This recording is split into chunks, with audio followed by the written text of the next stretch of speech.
start to make up stories or lie in any way, whether it's a white lie, a black lie, or a gray lie, something in between, there's still a little bit of a story behind it. So there's a great book, by the way. It's called The Way of Integrity, and it talks about really speaking your truth and really getting to this place of never lying, like not one single white lie. And that really changed my life in a big way as well, to view life in that way, not even to make up any stories at all. And it's freeing to the mind.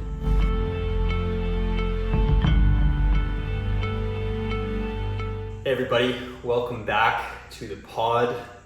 Great to have you here. I am feeling incredibly settled in my new home. I'm here in Byron Bay, Australia. I've settled into pretty much my dream house. We got the sauna, the cold plunge, the hot tub, lots of space, complete silence away from everyone, and it feels amazing to be here. You can maybe see in the background the beautiful national park that's just behind me, and there's been a giant Cuca, which is a big native bird to Australia, that has been really friendly. He let me pet him, and he's been kind of following me around all day. So if you see him creeping into the background, just know that nothing to worry about. I'm well aware, and he's really friendly. Pretty cool experience to have him come greet me, and we had a really special moment where I was just brushing my teeth in the bathroom, and he kind of popped in and said hello. And this being my first morning here, felt nice. It was like he was welcoming me to the neighborhood, just checking in on me, and I spent about, 15 minutes or so just connecting with him, just eye to eye, and really realized how great of nervous system regulation it is to be around animals, to purposefully learn how to down-regulate your system to create comfort in their system, and how we relate to another human being might be different than the way that we relate to animals rather. And it doesn't have to be. Humans and animals, we have a very similar mid and low brain, very similar nervous system in the way that it works. The fight or flight or freeze response, or the parasympathetic, being in relaxation, being able to greet each other, being able to be social with each other. And so consideration before we jump into the pod is just how important nervous system regulation is in relationships. And of course we teach this in places like the Art of Relating or ERC, Embodied Relationship Counsel. This is kind of like the first thing that I work on everyone with is embodiment, right? Is understanding how the nervous system really works, and then being able to relate to that first, right? Because if we're deeply relating to someone's soul, but we can't meet them in the physical, we can't meet their needs, their triggers, their traumas, well, we're gonna have a hard time accessing the soul. So we gotta meet firstly the nervous system and figure out, what is it that triggers them, and how can we create more safety for that? And then secondly, what about their emotions, their heart? How is that tender space? How can we relate to that? And then thirdly, their soul, that we can, really find something even deeper and much more beyond the normal triggers and traumas of life. So thank you to this wonderful bird and this wonderful nature here in Australian bush. Very, very happy to be here. I'll give you guys a home tour shortly, or you can probably find it on my Instagram somewhere. And if you want to follow that journey, you can follow at Braedy.Mac on Instagram. So today I want to talk to you about something that has impacted my entire life, from being young till present day, and I think it will continue to. And that thing is alcohol.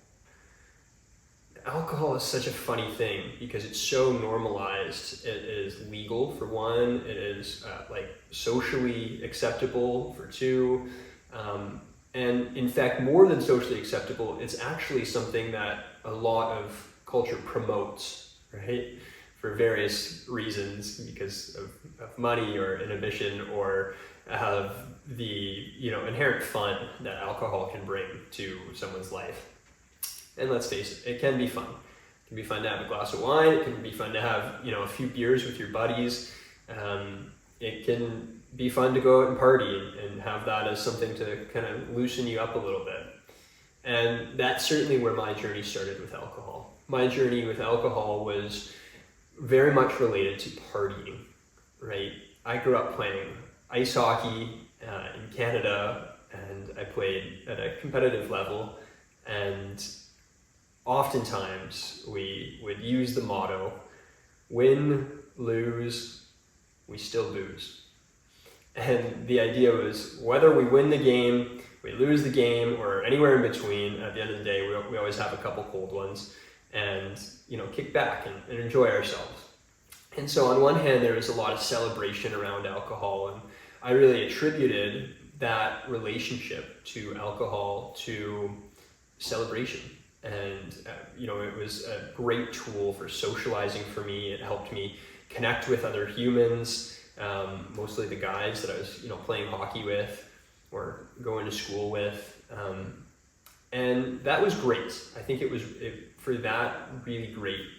What wasn't so great is when does that cycle end, or when does a little become a lot and then a lot become too much?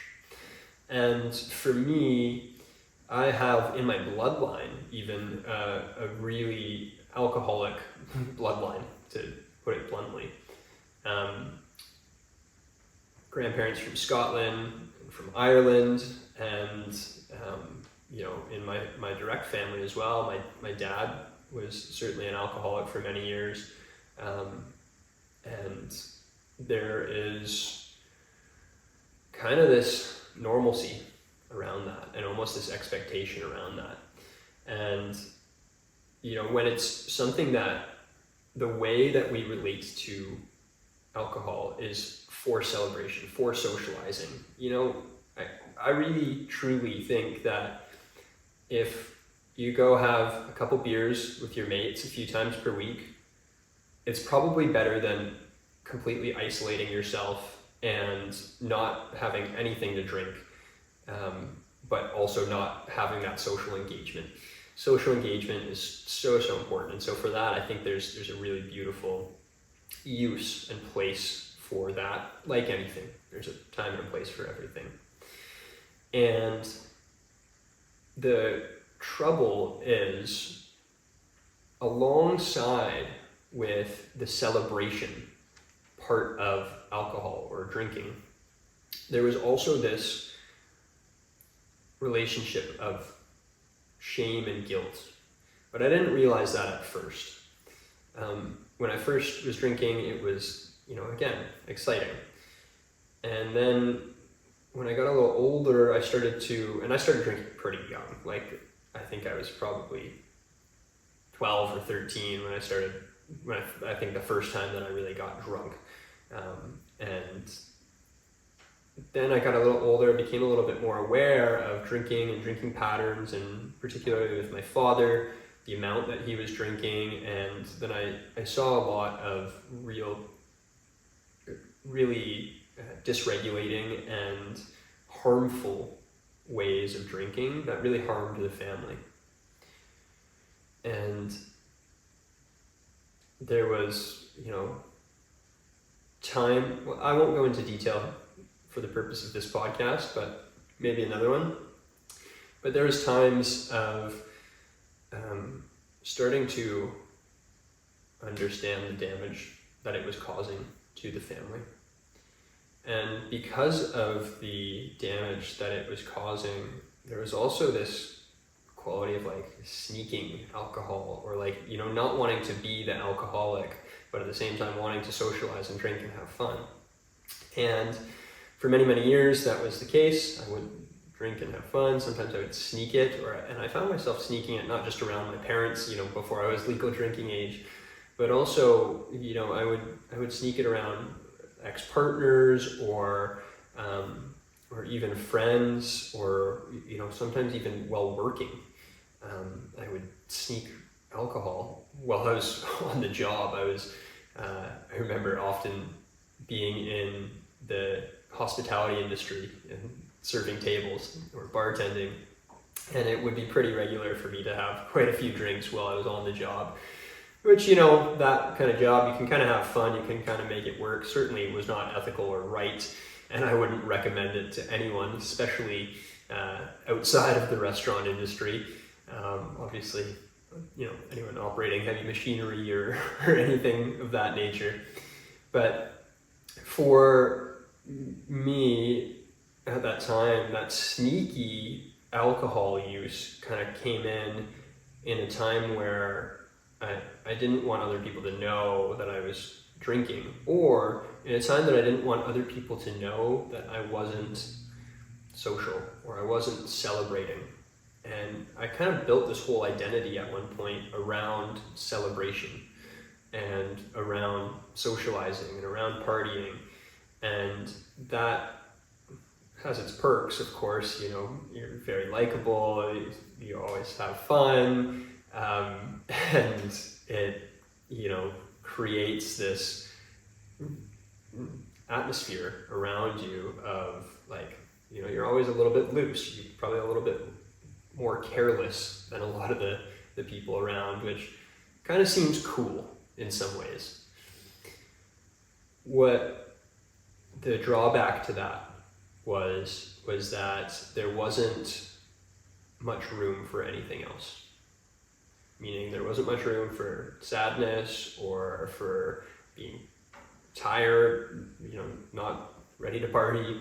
There wasn't much room for conscious thoughts, thinking, or in school. I remember at one point going to a counselor and saying, I think I'm an alcoholic. I've got a problem. I'm sneaking beers and I'm drinking every weekend and a lot of the weekdays as well with my friends, and I can't focus on schoolwork.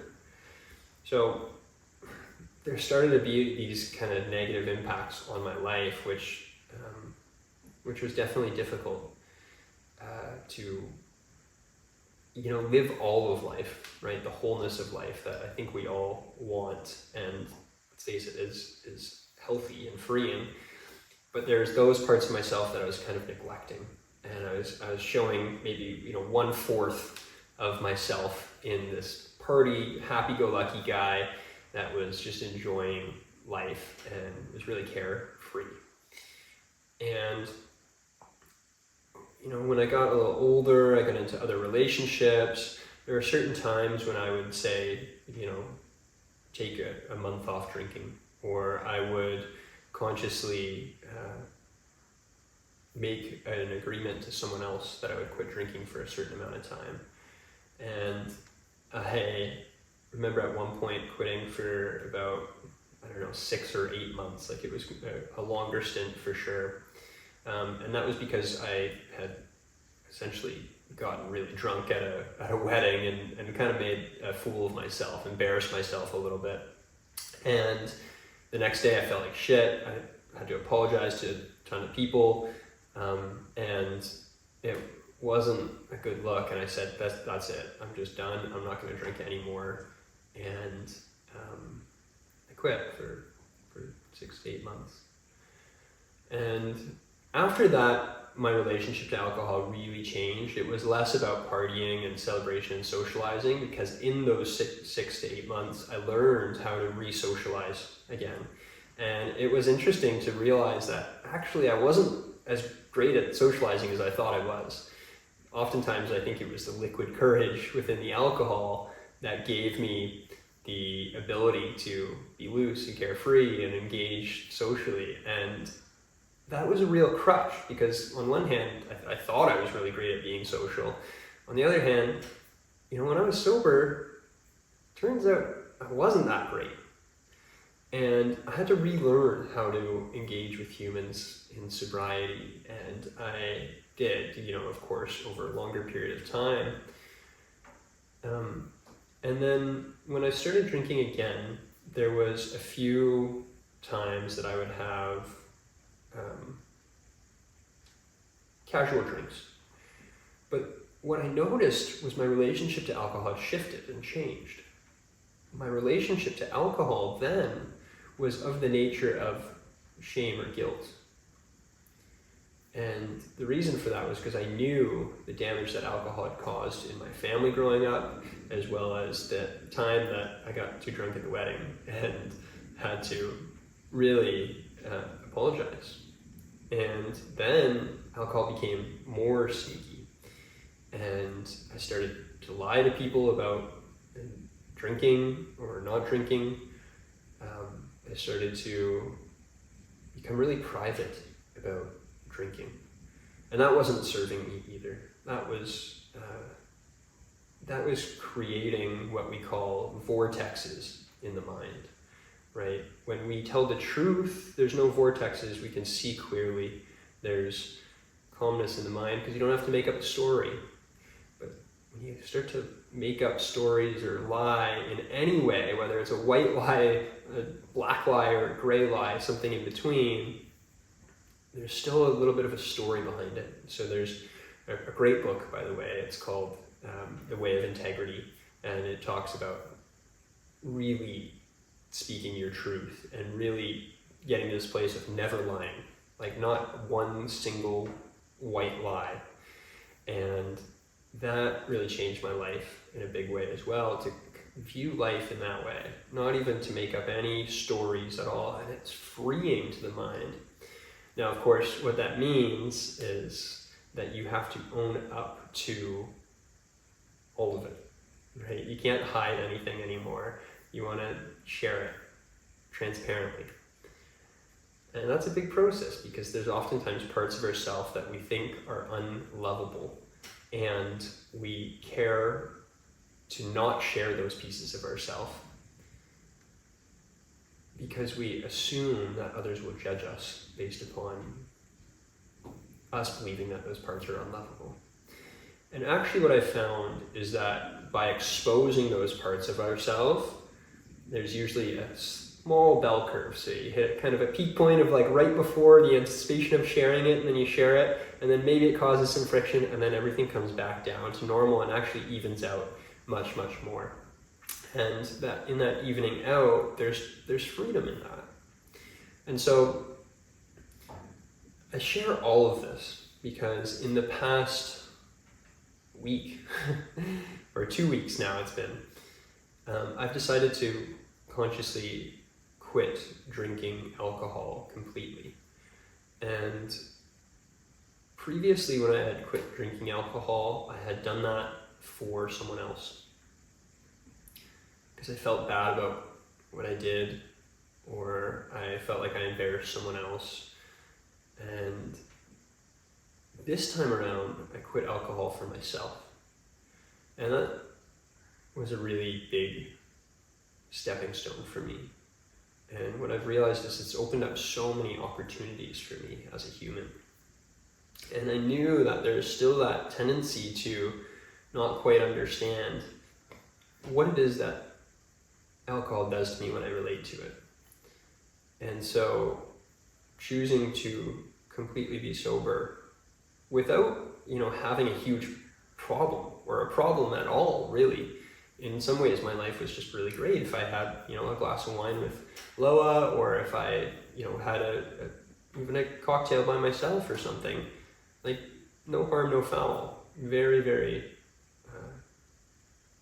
I think, healthy relationship with alcohol in some ways. But in other ways, there was still this resistance in my system, still this knowing that if I want to reach my full potential in life, my full potential, it's without that substance. And so I decided to completely quit alcohol for myself. And the reason for that was to accelerate my growth, lift up my consciousness, to have more grit in my life, knowing that if I have a big hard day and I go to have a drink at the end of the day to relax and downshift, which is what I was using alcohol for, was to downshift, to relax, that there are subtle effects of even a single drink. And by choosing to not have that drink, I'm choosing the more difficult path. And that more difficult path just means that I have to face more difficult obstacles and overcome them. Now, the beautiful thing about overcoming obstacles is once you do that, the next time you choose that path, it's much, much easier. You know how to get around it. And so whether that means downshifting for me, I've been taking long baths. Now that I'm here in this home, I'll likely be jumping in the hot tub or in the sauna before bed. And this is just an hour-long practice to downshift and downregulate myself, where otherwise I may have a drink and use that as a downshift as well. Alcohol is a depressant, a downshifter to downregulate your nervous system. And so there's the idea that now without alcohol, even if it's just a single drink, there might be more difficult emotions that I haven't faced, or there may be more difficult challenges in my body even that I haven't quite faced or looked at. And I'm at this point in my life where I'm ready to look at it. And I'm ready to go to this place within my own being where I'm no longer leaning on alcohol as a crutch. And what I've seen that open up for me is amazing, because it's brought me so much clarity, for one, grit, for two, and for three, it's really brought me to this place of knowing that I can trust myself. Knowing that I can trust myself to get through any difficult situation and challenge myself a little bit. And I didn't expect it to be as challenging as it was, but actually in the first few days, there was lots of subtle, deeply unconscious programming that was in there, that was wanting me to drink. And so some of that was, as an example, once I finished a round of golf, I golf quite a bit. When I finish a round of golf, sometimes I would go in for a beer to the bar. And it's just kind of a thing that almost everyone who golfs does. And knowing that that was part of the culture of golf, and knowing not on a conscious level, but a deeply subconscious level, that when I finished my first round of golf after claiming sobriety, I almost walked into the bar and just ordered a beer, just based upon my own reflex, which was hilarious. It wasn't actually a beer, it was a ginger beer, an alcoholic ginger beer. I don't drink beer. I don't drink any alcohol now, but even previously, beer just made me bloated. So the reflex of noticing that when I finished a sport, or the very next day, I was walking down the street and I was going to do some writing somewhere, and sometimes I'd go into a bar or a nice cocktail bar or a restaurant, and I'd do some writing, or I'd do some work, and I might have a glass of wine. And I almost reflexively walked into one of these bars because they're so available, and actually it was the only place that was open. I ended up having to go home, and I couldn't even find a restaurant to write in because it was Friday or Saturday night, and the only thing that was open was bars at the time. And it's interesting the way that human society is programmed like that. It's a deeper reflex in all of us than I think we might think. And I'm in the process of undoing that reflex and creating new reflexes, new resources through awareness, through noticing, oh hey, my mind wanted to go this direction and now I'm choosing to go in another direction, which is what they call in meditation metacognition. Metacognition is the ability to zoom out and notice the thoughts and then choose another one. And so the practice of seeing our reflexes and choosing to find another way is deeply rewiring not only our conscious behavior, but our subconscious beliefs. And so, I leave you with this. What is it in your life that is a subconscious pattern or reflex that you would like to repattern? Whether it has to do with alcohol or substance use, whether it has to do with your relationship, your loved one, whether it has to do with your own eating habits or routines, or your own exercise or movement practice.